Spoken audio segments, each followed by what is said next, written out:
The Enigma Project. Our own planet is only a tiny part of the vast cosmic tapestry, a starry fabric of worlds yet untold.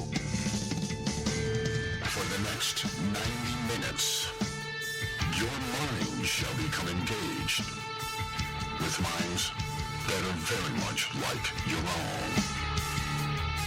Join Paul Cagle, Sushi, and Springwolf as they discuss various topics and people that we all have questions about.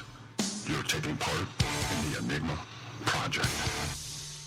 Hello everyone and welcome to the Enigma Project. My name is Paul Cagle and tonight we will be talking about naked ghost hunting and playing Truth or Tale. But first I would like to introduce my cohorts in this madness, Springwolf. Hello. And Sushi. Hey-ya. And Eric Aldridge is going to try to join us later. We're not quite sure whether or not he's going to make it. He had to work, so hopefully he will be able to pop in at some point and we can talk with him as well. How are you guys doing? I had a fabulous weekend. Oh, I bet you did, Drunky McDrunkerton. I probably didn't drink as much during the week, during the Thursday gig, Friday gig, Saturday gig, as I did at the wedding that I went to Sunday in Atlanta. Oh, really? My goodness. Oh, man. The Jewish weddings, they drink, and Oy they vey. keep drinking. It was awesome. What is this, velvet? It was probably, I'd never been to a Jewish wedding, so the rabbi, knowing that most of the people there weren't Jewish, explained everything. See, that's kind of cool. I would like that. It was, and not in a talky down kind of way, Right. He didn't talk down to us. He just explained the tradition. It was amazing.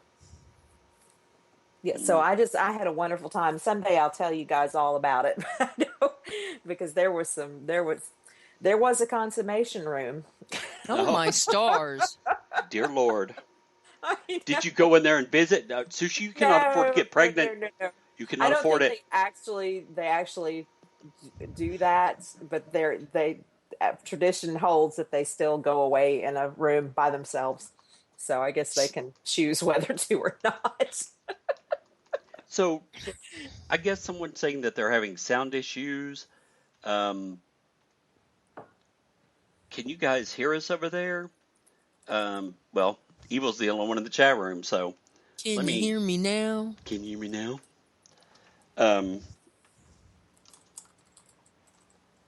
I'm trying to update something, so... Maybe we're just lagging a little bit. Yeah. Anything's possible at this point. Who knows with our website?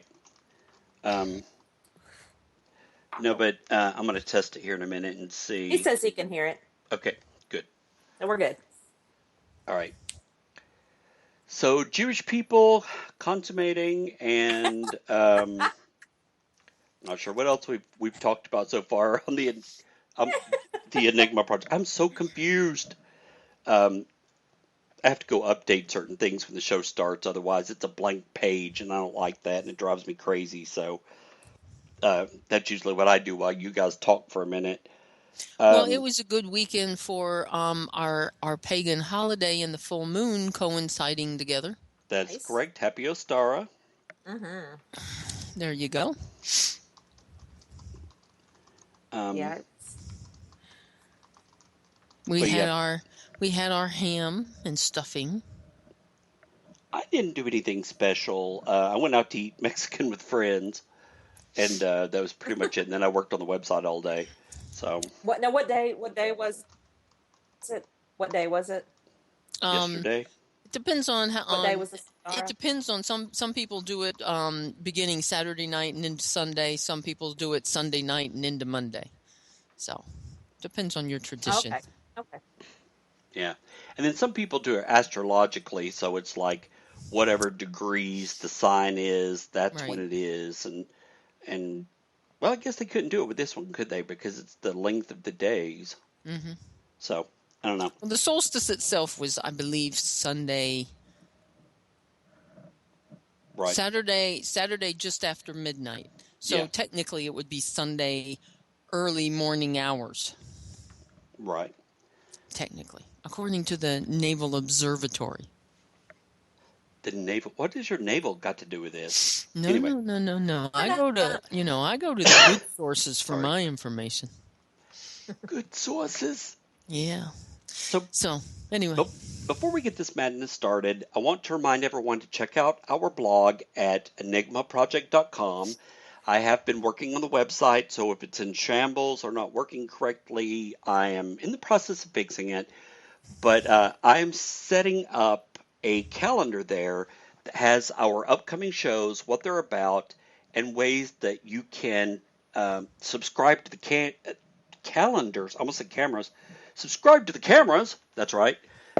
Subscribe to the calendars so that you can set up alerts or reminders if there's a particular show you're interested in, or you can set up a feed to it so that you just look on your calendar and you go, oh, I see the Enigma Project is going to do a show on naked ghost hunting. I'm interested in that. Remind me of that show.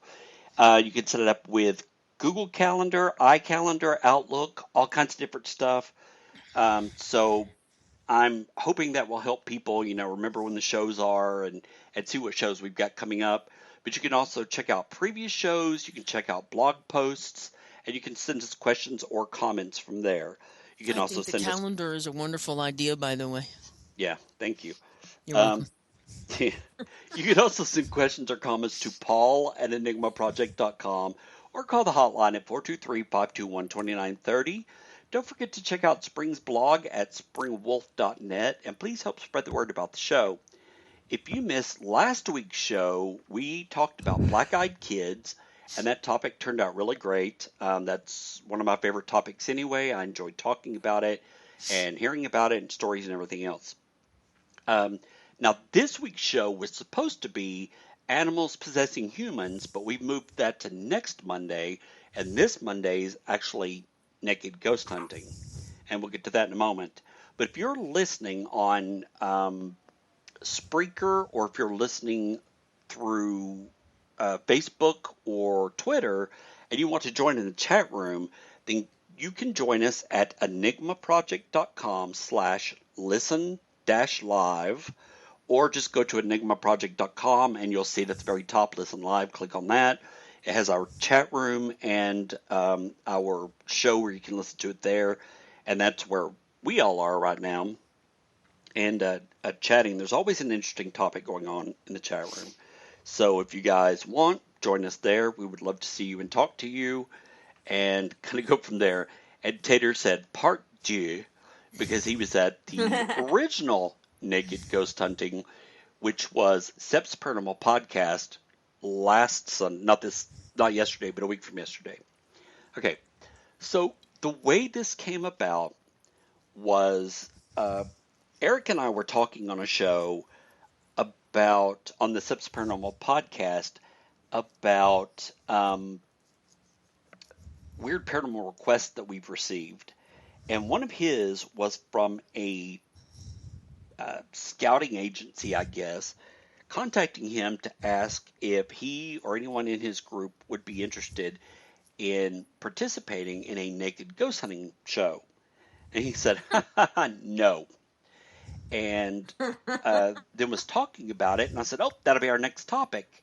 And he was like, okay. And I was like, not only that, but we'll do it naked. Because, and we, jokingly I said this, and eventually we decided, well, we really will do it naked. Because we wanted to see what, if any, benefits one could gain from being unclothed while doing a show. Does it make you more hyper aware of your surroundings? Does it make you try to take the focus away from your nudity to think about something else? So we basically ran with it. And I think we actually had 20-something listeners live for that show. And that's pretty good for the SEPS podcast because people rarely ever listen to it live because it was a podcast for so many years. So no one knows they can listen to it now, So it kind of turned out pretty good. And Tater was there. And so he's saying part 2. And I wanted to talk about it on our show because I wanted to know what it is you discovered. Well, that is a good question, Spring. Back to you, Sushi. Um, no, I want to know. I want to know so too. yeah, and I'm hoping that Eric can join us soon and input his data as well, because he was the one that was really concerned about the nudity and the being uncomfortable and and and that kind of thing. I don't care. I'm in my own room with the blinds closed mostly, and and it was just one of those things where I was just like, whatever, it's hot in here anyway because I had the fans off and the air conditioning was off because it was warm outside, and the windows were closed so no sound would bleed through. But um, I want to talk a little bit first about this whole idea of naked ghost hunting. Do you guys feel like there are any benefits or possible benefits to, investigating the paranormal in the buff, or do you believe that this is simply sensationalism? Oh, I cannot think of one good reason to do it that way. Honestly, I can't. It's like it just. I mean, first of all, it's dangerous. Especially if you're in like some old decrepit building and you have no Right. protection for your skin, and it's just like Well, no, you have to wear a no. condom. You have to have protection. So it's I can't think of any reason. Right. Spring? It reminds me of people wanting to practice in circles skyclad. Right. For And I those that brought don't that up on the know, show. yeah, for those that don't know, pagans, when they have a holiday or they're honoring the phase of the moon, they might get together in circles around the bonfire naked, skyclad. That's what we call it. So anyway, it reminds me of that, and I've often wondered why. Because, like, if it's Halloween in October, it's freaking cold out there. Well, and we talked a little bit about this on the SEPS Paranormal Podcast. And when I was studying paganism, we discussed skycladity, if you will, Yeah, I and like that one. Skycladity. skycladdedness, and any because I asked the same thing. Why would you do that? And we discussed it, and it's basically for some pagans, it's for the getting to see someone else naked thing. You know, some of us are perverts. I'm not going to name names, me, but some of us are perverts and like to see other people naked. And it also gives people a certain power over others. If we were in a coven together and I said, I'm your high priest and Sushi and Spring, you will do circle naked or you'll leave my circle. It gives people a certain power over others. Mm-hmm. Now, the reason why you're supposed to do it, or the reasons why people feel that they should or can or will, is because it's about standing before your creator, God, goddess, tree, multiple gods, Jesus, whomever, completely nude and saying, you have made me perfect because I'm made in your image. Well, yeah, that's kind of like the purpose of being naked in Eden. Right. It is, I have nothing to be ashamed of. So therefore, I stand before you whole in my identity of myself.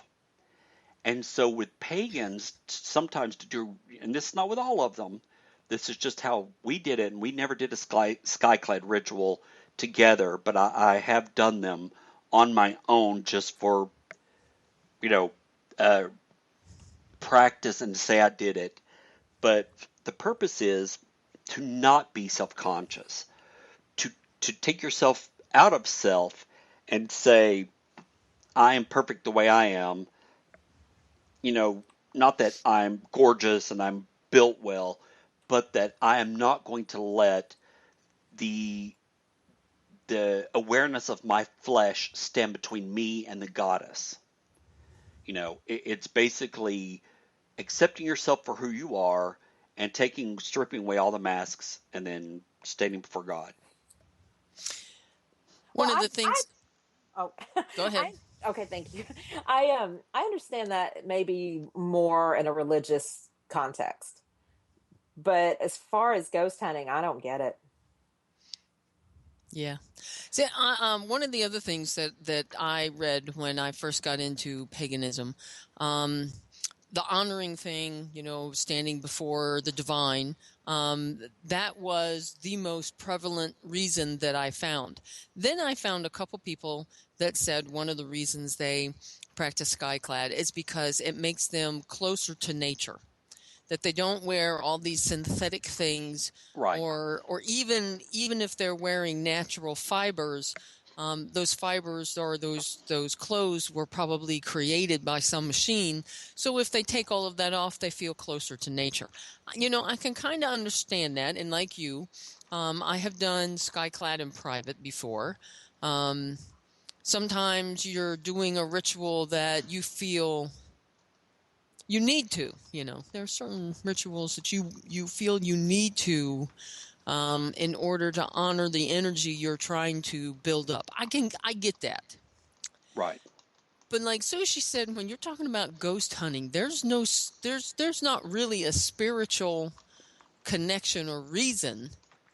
And it makes me wonder if it's more sensationalism and voyeurism. Right. And And ratings. yes. Yeah. Well, and Well, here, it's kind of like, why do people go to nude beaches? Why are they part of nude well, camps? some people don't believe in wearing clothes. They believe that we were born naked. We should be naked. It is not about sexuality.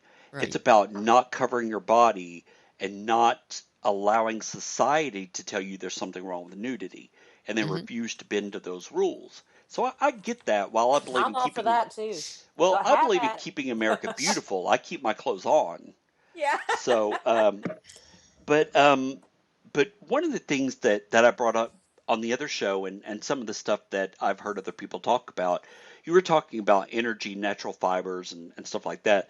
We had, and I may have talked about this on the show before, but we had a pagan practitioner here in our area who was like, "Oh, you should only wear natural for this, or natural, you shouldn't do this, and you shouldn't wear synthetic because it hinders your magic." And someone looked at him and said, "If your magic is so weak that it cannot get through your clothes, you probably Yep. need to stop practicing altogether." Yeah, you're And I've doing always something thought it was wrong. interesting. I've But had a similar conversation when I had a weekly meditation group and taught meditation. Somebody was wearing a hat. I think it was like in the fall or the winter or something like that, and they were cold, so they didn't take their hat off when we got into circle. And someone told them they needed to take their hat off because the energy wouldn't go through their crown chakra, and they wouldn't be able to balance out their energies. And I looked at him and I said, you're sending your energy out through the ceiling, through the beams right, in the what's the attic, difference? through the roof. If you can't get through a hat, what makes you think you're going to get through the building you're sitting in? That's a very good point. I never thought of it that way. But, getting back to the naked ghost hunting, some people believe that some entities feed on negative emotions, whether it's fear or apprehension or self-consciousness. Do you guys feel like, if that's true, that being naked on a ghost hunt could possibly enhance the energy that an entity could use to manifest? Sure, why not? Again, layer of clothing. I don't think it would Well, no, stop that no. energy. It's not about energy. It's about, Oh wait, if I'm I if I'm misunderstood. if I'm dressed, I'm comfortable because you're not seeing me naked. If I start taking my clothes off, I start going, "Oh God, am I too fat? Am I Oh, this? Am I oh. that?" So I'm putting out negative emotions that entities could possibly use to manifest. And I was asking, do you believe that Oh. could be one of the reasons why um, naked ghost hunting could be a thing? Oh, okay, okay, I get it now. Um, meh. Well, My usual meh. Your standard different energy attracts different kinds of energy. What right, you put out, you get back, right? right, sympathetic So, magic. right. So you're putting out feelings of being uncomfortable, self-doubt, self-deprecation, and a ghost that might have fed on those things when it was alive could certainly feed on those things once it has passed and crossed over. Right.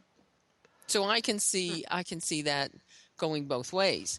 If you're happy-go-lucky, then you could attract a happy-go-lucky ghost who wants to come and play tricks. Right. Well, I think it also that line of reasoning, Paul, that you were mentioning. Right. I think that goes the same way with why a lot of people hunt ghosts at night. Because I mean, if that were so, if it were true that the spirits feeding off of that extra energy, uncomfortable, fear, whatever that you're feeling, maybe that's the same. Is that am I trying to say the same? I think they're cutting out really bad right now. Like You're I both can't you're do both what? rezzing really bad for me. Really? I hear you Yep. fine. I don't hear Sushi at all. You still there, Sushi? Yeah, I'm still here, and you were cutting out really bad there too. So, and I was thinking Nope. there. Nope. Mm-mm. I'm still not hearing you. I'm not even hearing like words. Don't cuss, Sushi. Do not say the F word again, young lady. I'm hearing Spring just fine though. Are you hearing me, Spring? I'm getting every other word. No. I So, don't know. but yes, that's what I was saying, Sushi, was that, if you believe that, and I'm not saying I do, but if you believe that entities feed on negativity or negative emotions or negative energies, could you be setting up something to manifest through your apprehension and insecurity and negative self-body image? Now, on the other side, do you think that could set someone up for possession, if you believe in possession? See, I don't believe in possession, so I'm going to say no right up front. I don't necessarily believe in possession. I believe that 99.9% of the time that is a bunch of BS, that it's mental issues. I do think that there are entities that can attach themselves to you and affect you, but I think that's mostly with weak-willed people. Mm-hmm. Just like with a weak-willed person, another living person can take advantage of their energies and their Weakness. positive energy, their weaknesses, and use them for money or drugs or sex or rock and roll or whatever it is. I don't know. But I believe the entities can do the same thing. But I'm just wondering, are you setting yourself up for that kind of potential attachment that maybe you can't get rid of so easily later?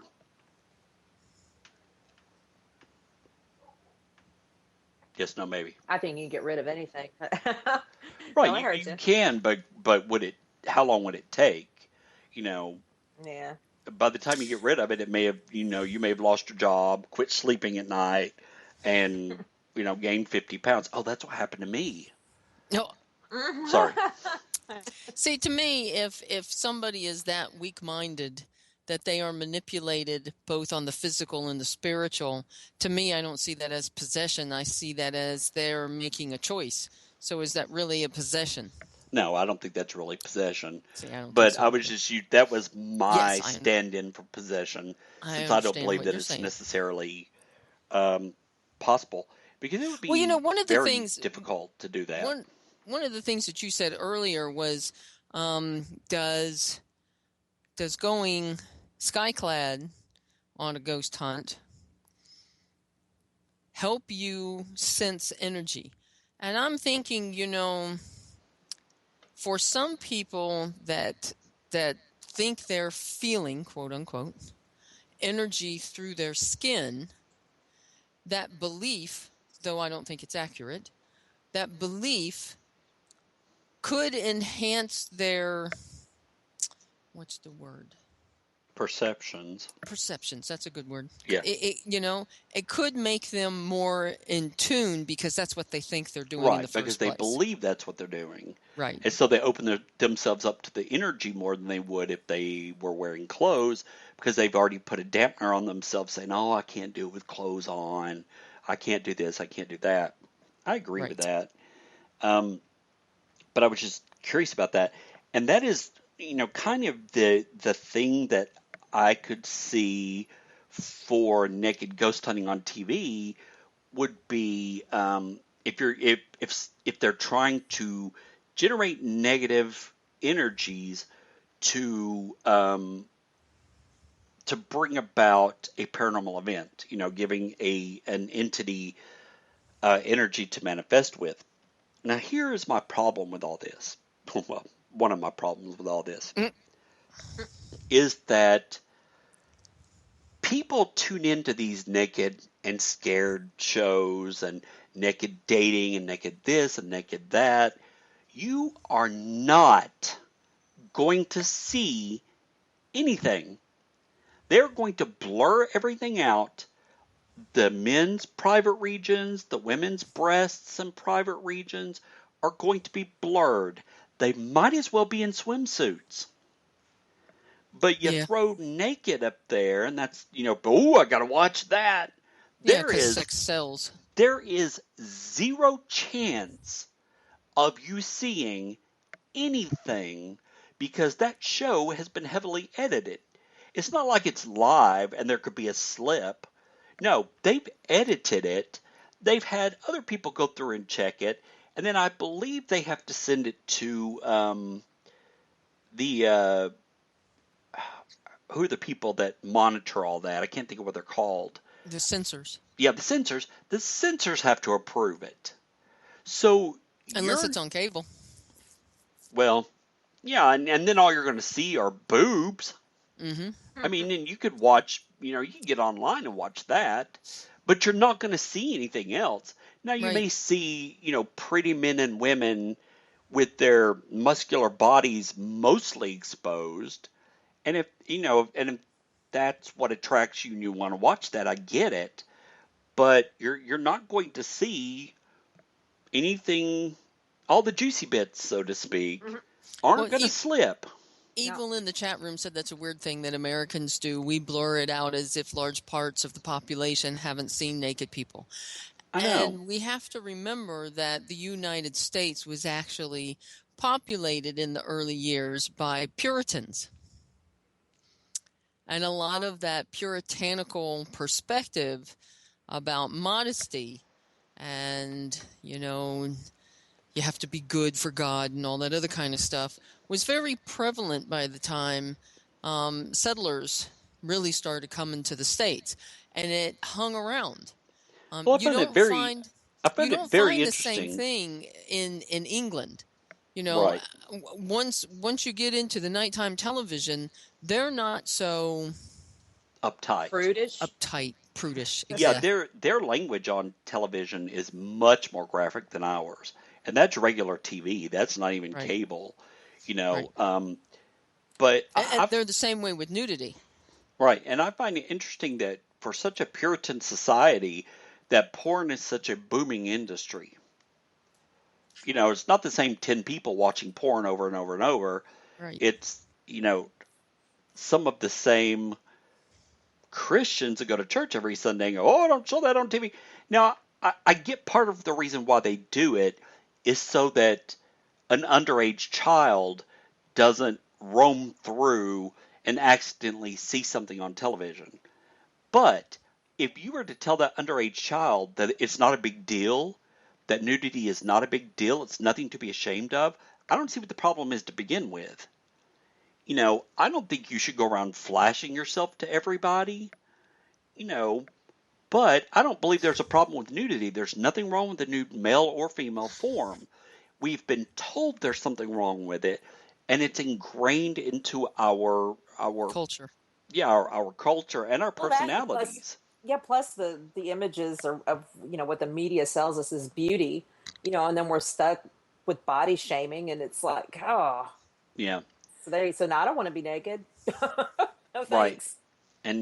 And that was one of the things that we talked about on the show was if you were offered a chance to do naked ghost hunting on TV, would you do it? And what would you Yeah. guys say? No. No. Nope. I would sign Sushi up in a heartbeat without her permission Yeah. Yeah. just to see what happened. Just watch me And then have her squirm. beat the crap out of me later. Yeah, that would be fun. And I would deserve it. It's kind of weird here in the States. We are more comfortable with showing violence on regular TV and cable TV than we are showing, nudity. Yeah. And if you think about it, that's kind of stupid. Right, and not just that, but we show people verbally abusing each other and emotionally abusing each other, and that's fine. Mm-hmm. But it's not okay to show boobs or, a penis because, that's the end of the world, God forbid. No, it's No, not. don't get me over it. started on public breastfeeding. Oh, yeah. Lord. I do not have a problem with that at all. No. I think you it's shouldn't. it's natural, and I think that any woman that wants to breastfeed should be able to. There's nothing at all wrong with it. I've never understood that. I don't get it People either. will come Well, then in unglued. theory, with what you're saying, then we shouldn't have a problem with naked ghost hunting. It's not that I have a problem with it. It's that I think I think there are practical reasons not to do it. The idea that you're in an environment that you don't know, that the environment is a rundown hotel or a rundown house, or, God forbid, you're in some outdoor park area that's known to be haunted. It'd be easy from having a horse when I was younger and going on trail rides. It's pretty easy to get scratched going by a tree or a branch that, you're not paying attention to and realize that some vine has grown up around the branch and it has thorns on it. It hurts. And that's not naked horse riding, Yeah. Yeah. And that was one thing. That was one thing that that Eric had brought up was about you are out in nature and you accidentally get scratched, and then you think if something's happening at the time you don't notice it, and then 5 minutes later you go, oh, my back's burning, what happened? Oh no, I've got a scratch. You automatically think, oh well, we have a demon. There you go, because I got a scratch and that means a demon, when you don't really realize that it wasn't a demon. It's you went past a limb that had a branch on it that you didn't see in the dark. And that was another thing we discussed was environmental factors. Mm-hmm. Because we do sometimes go into these places like the Old South Pittsburgh Hospital, which used to be one room was covered in black mold. You don't want to get in there with clothes on, much less with clothes off. And then you've got obstacles in the God. dark. We were at Paul, the times you were swarmed by insects on a couple of ghost hunts. Oh yeah, yeah. Ew. Oh yeah, When big you're naked, time. Yeah, and Jenny in the chat room says, "I hate to think of the mosquito bites." Yeah. That's true. Right? Good point. Right. And that made me wonder if you're going all natural, does that mean you can't wear shoes? Yeah, we talked about that too. I think you would have to. I think that environmentally and for insurance purposes, they would have to let their investigators wear shoes. Well, depending on where they were, if they were in someone's home, then maybe not. But like I know, like even at the Hell's Bar Dam, they had these posts that were sticking out of the wall in pitch black dark in a tunnel, and they said walk in the middle every single time, because if you trip and fall into the thing, it's going to put out an eye, it's going to cut you, it's going to, you could get tetanus from it. Can you imagine brushing past that with tender parts of your body? You stagger in the dark because you accidentally kicked something, and and you're talking about issues within issues within issues. And, they've apparently been trying to do this naked ghost hunting thing for a while, this naked TV ghost hunting show. for a while. And someone, I think back in 2012 or 13, said, "Oh, good for the paranormal community sticking up for itself and saying no to nude ghost hunting." Not everyone's going to say no. There Right. are going to be people who are going to say yes, and those are the people you are not going to want to see naked on TV. Not even with blurred out areas. You know, Yeah, and they're not going to do it because that's what they do in their regular investigations. They're going to do it for the money. they're going to do it for the attention and the glory and the money Right. and the bitches. Mm-hmm. Because I don't know if that goes with paranormal stuff or not, but I wanted to say it. But yeah, I mean, there are so many environmental factors. Plus, I've been places where it's so hot that you will sweat until you have to go downstairs and take a break and get a drink, or you're going to pass out. And then I've been to places that are so cold because you're talking about abandoned buildings and houses and outside locations that are just not good for the human naked body. Mm-hmm. And, Right. Well, you yeah, know, it don't would probably also depend on the season. right. And I mean, I've got some layers, believe me. Even naked, I've got layers on. But I'm still going to freeze to death out there, no matter how fat I am. But I don't know. It's just, it's, You know, oh, that's an interesting point. Had you said that to me 15 years ago, I probably would have said that I'm not so sure there's really that much of a difference. But since I've lost so much weight in the past year from being sick, I lost almost 100 pounds.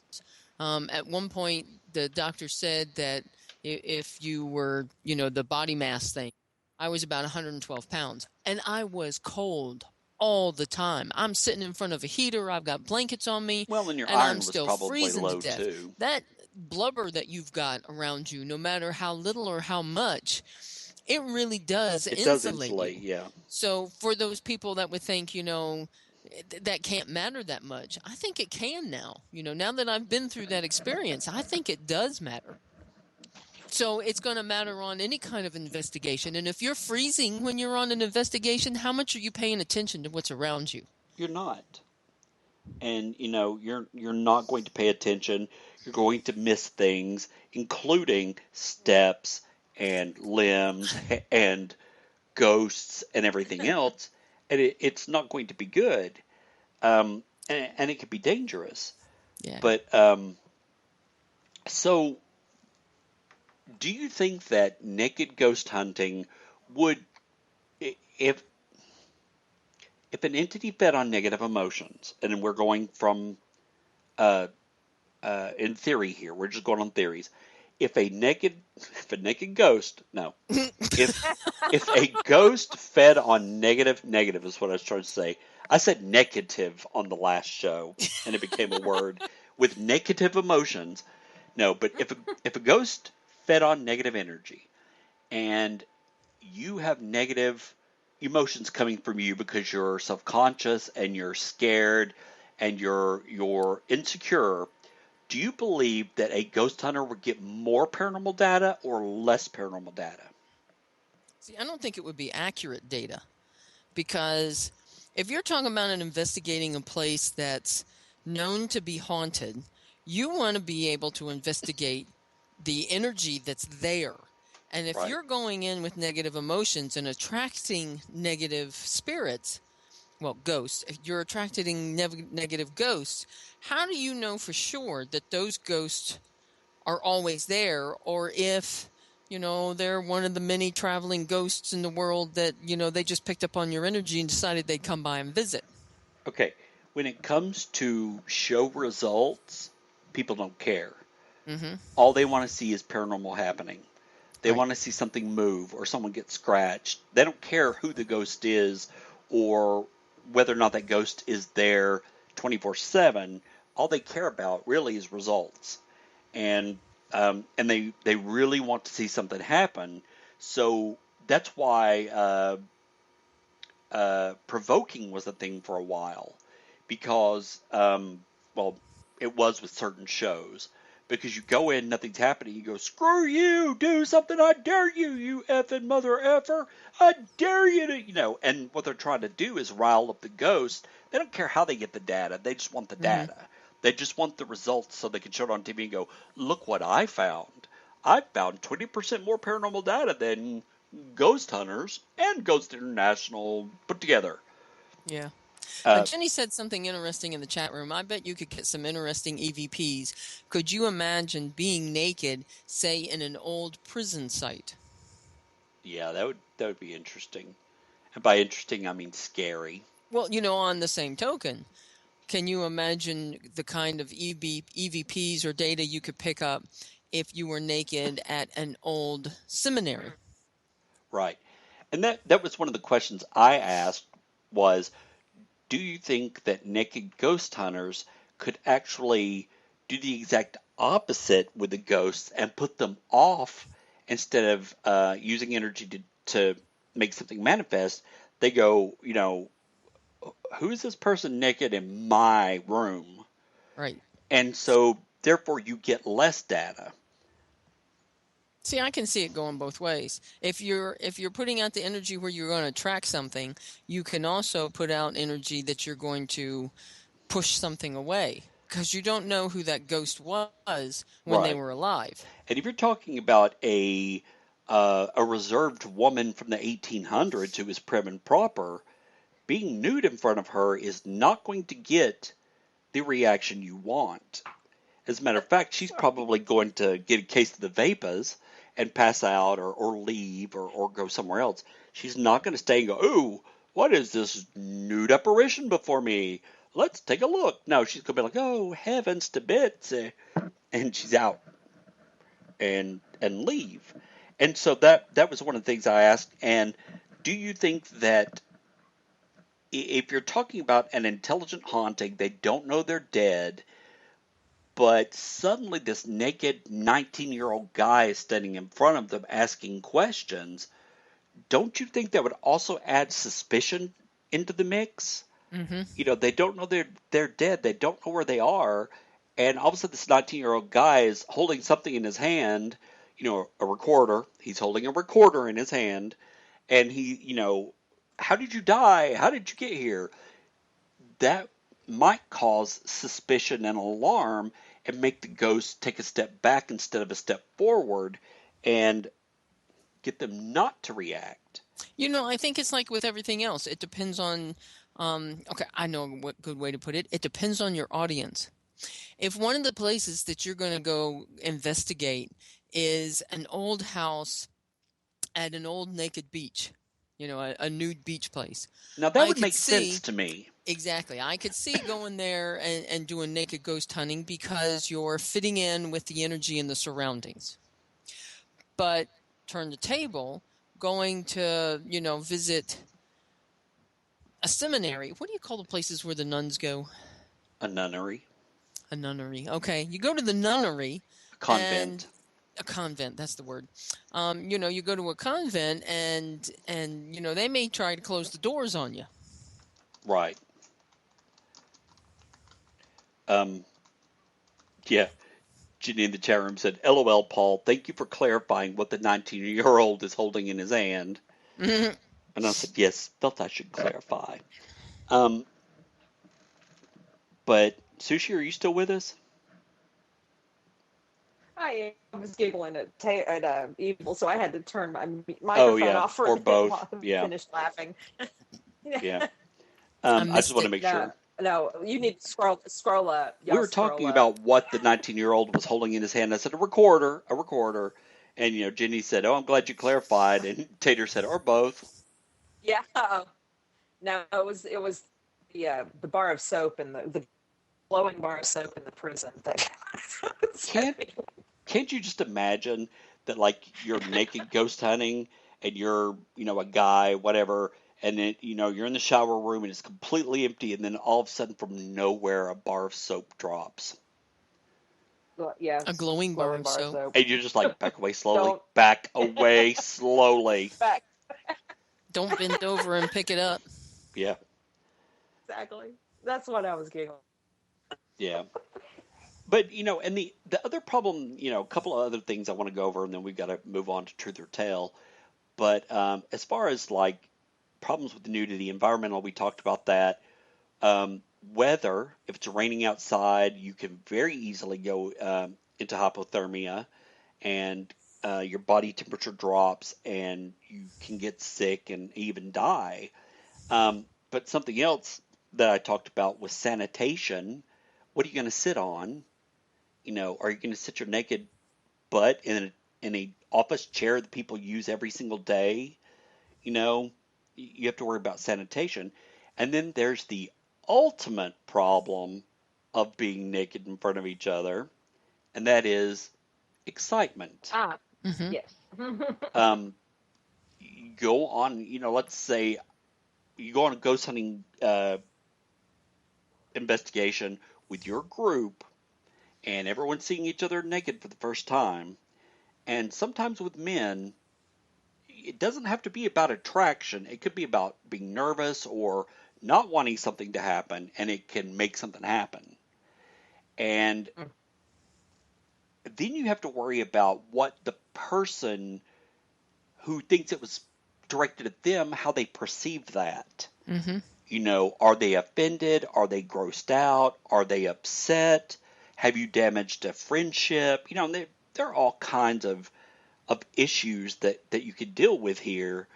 And I'm sure that on a TV show, they would love that to happen, because that just amps up the drama that much more. But well, you made me think of something. We've been talking about, old houses and going outdoors and, stuff like that. But you guys have done investigations in people's homes. I can't see a group showing up to somebody's house saying, okay, we'll investigate your house to see if you have a ghost, but we're going to do it naked. Well, I think it's one of those things that would either be a part. Yeah. It would be a part of, like, if it were set up for a TV show, they would know what they were getting themselves into at that point. They would fully make sure the homeowner understood so that they couldn't be held liable or sued for something like that. Yeah, but what if it's not a TV show? What if there are groups out there that actually do I'm this? sure Somebody there had to are come up. nudist ghost hunters. Yeah. And I'm quite certain they explain to the client why and how they do it, and then let the client decide for themselves if they feel that is appropriate for them. I don't know if I'd want some stranger's junk in my house, in my Well, kitchen. the junk is going to be in there regardless. It's whether or not it's covered. Well, I know. You can't leave your junk at home, Sushi. You should know this, considering how many times you've been pregnant. Right. 12. It's like No, I'm just kidding. the nude cruises. They're standing by the buffet table. I'm like, I just don't want anybody's junk near my food. Don't get any soup. I saw Big John over by it earlier. But yeah. No. Boy, that reminds me of so many jokes, and I can't tell you any of them. I know. But, you have that excitement issue where if a man, and it might not even be accidental. It may be one of those things you've always had a crush on this girl or this guy or whomever, and you see them naked for the first time, and just emotions start roiling inside of you, and nature takes over, and there you are, all of you.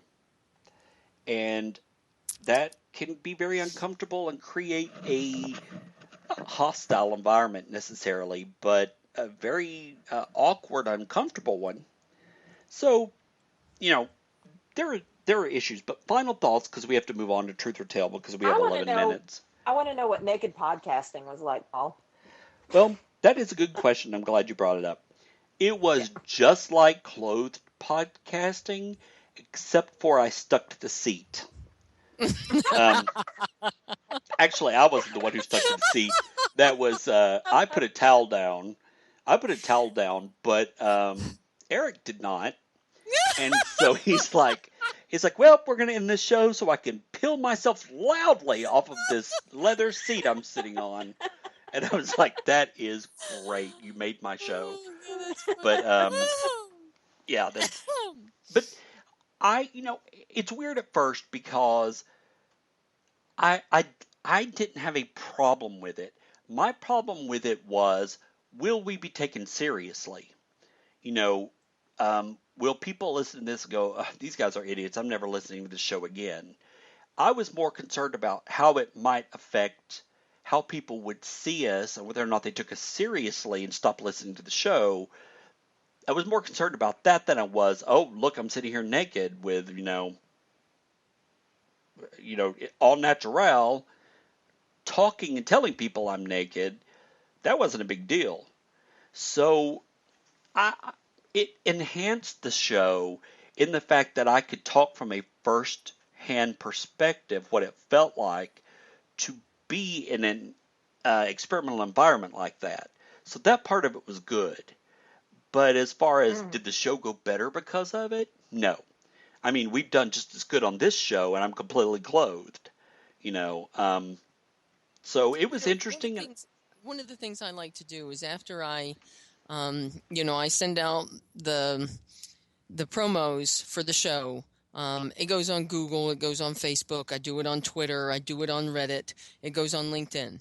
And then, right before the show, about, 2-3 hours before the show, I'll go and check the stats on my blog to see what's been popular today. And after I posted this show, I noticed that I have a lot more hits from Twitter and Google and Facebook than any other show that we've promoted. Now, Right. Is that because we had the word naked in there? Yep. Probably. Exactly. So I don't think it would really matter if you were actually naked or not, if it would offend anybody, because the people that are coming to listen are, closet voyeuristic in the first place. Right. And this show's going to run a little bit over. I'm going to tell you guys that right now because there's a couple of, we're going to play Truth or Tell next, but I think we're going to run over a little bit. But, what was I just going to tell you? I don't know, we were talking about promoting the show and people coming to listen and voyeuristic. Oh, we had said on the last show, we are going to get naked for the show and we're going to put pictures up to prove we're naked. And only the people in the chat room found out what that was. But what we did was we took a before picture of us in the clothes and then we put it on the website. And then we did an after picture of our clothes laying on the bed or across a chair or something like that. So we proved that we didn't have them on anymore. We just didn't show that we were naked. And, when we were talking about this, will this work? Should we do it this way? And Eric even brought this up on the show. He said, our word is very important. If you can't trust us to tell the truth, why are you listening to us to begin with? So, yeah. His thing was our reputation is very important to us. Why would we risk it on a stupid lie of, oh yeah, I'm naked and you're fully clothed? There's no point.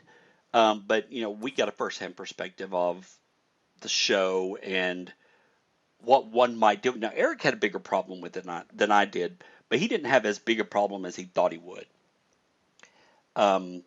So that's interesting because he wasn't home alone. Right, he was home with his wife, and she was laughing at us. Right. She thought we were being silly, and that was kind of what I was concerned about, was people thinking we were doing a silly show and being silly investigators, and just doing stuff for shock value, and we weren't. There was a point to it, and there's generally a point to any show I do or topic that I pick or anything that I write. There's a point to it. Even if nobody else gets it, I know what it is. Like if you look at the Enigma Project logo, that thing is full of symbolism for me. It means something for me every time I look at it. Other people may just see, people standing there with a big open door behind somebody and a bright light, but all of that represents something to me. And when I created it, it had to, because I didn't want just a graphic. I wanted something that even if no one else knew what it meant, I knew what it meant, and it stood for something. And that's why I did it that way. Eva said, I love that logo. Thank you. All right. Me too. So final I thoughts. will admit, the first time I saw it, it made me think of X-Files. But then, Sort of, after yeah. I've gotten used to looking at it, it reminds me of, ghosts and spirits going into the light. That's part of it. And I'll just go over this really quick because I've never talked about this. The door represents unknown knowledge. The light represents knowledge and God and connection to everything. And there are people coming through the door. Those are ascended masters or teachers or aliens, someone who has the knowledge. And there's someone standing on the other side looking, and those are the people that are ready to receive the knowledge. And so for me, it's all about opening that door and looking what's past it and accepting that knowledge and figuring out where it fits into your belief system. So and there's more to it, but that's just the basic stuff. And Sounds good. I've been working on it more. But anyway, so final thoughts: sensationalism or a real thing, naked ghost hunting? Well, I think as a TV show, it's sensationalism. I don't think it's got any validity at all. In actuality, if somebody, if there's a group out there that's really doing this, I don't know that I would call it sensationalism as much as I might call it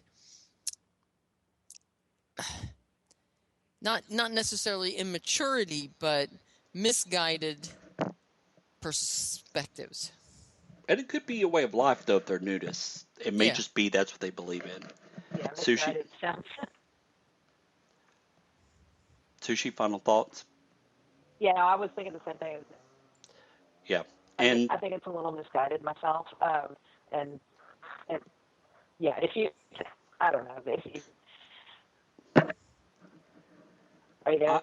Yeah. Hello? You're cutting out real bad, but we can hear you, sort of. Derezzed. We have got to fix that. we're going to talk after the show. But I agree.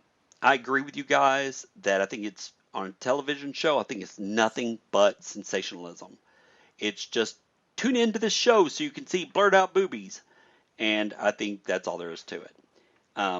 TV producers are looking for the next big thing, and they're hoping this is it, and it'll be a passing fad that will the next thing will be, I don't know, investigating with a tuba on your head because, people want to see that. I don't know. All right. So we're going to move on to Truth or Tale, and basically if you're unfamiliar with this game, it's where I have 3 stories I'm going to read, and you have to decide if it's crazy enough to be true or just so stupid that I made it up, and honestly, sometimes you can't tell the difference. So number 1, bacteria are able to see the world like we do. Truth or Tale? Bacteria are able to see the world like we do. Is that truth or tale? I don't know. Truth. Sushi, did you hear the question? You're saying tail? I'm having to interpret what she says. I can barely hear either one of you.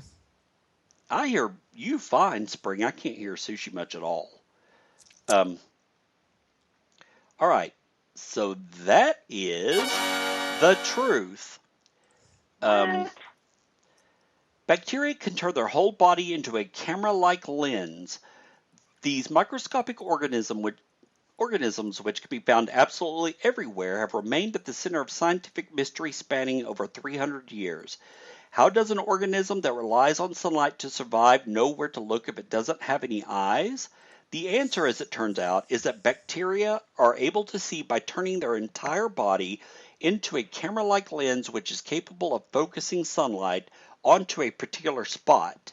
The discovery ties in with the previous observations demonstrating that bacteria can pinpoint the position of a light source and orient themselves towards it. The idea that bacteria can see their world basically the same way that we do is pretty exciting, said lead researcher Professor Conrad.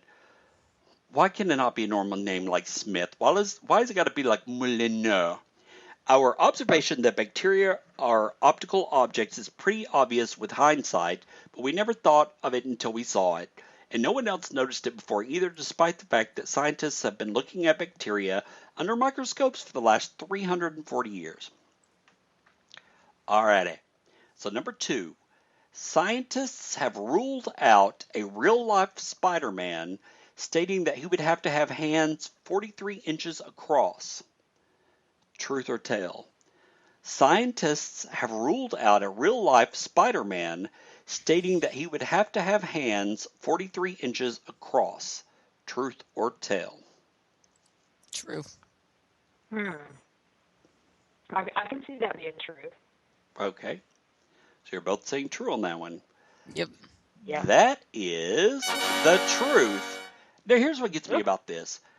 Being bitten by a radioactive spider, that wasn't their issue. Getting spider-like abilities, that wasn't their issue. 43-inch hands were the issue. Okay,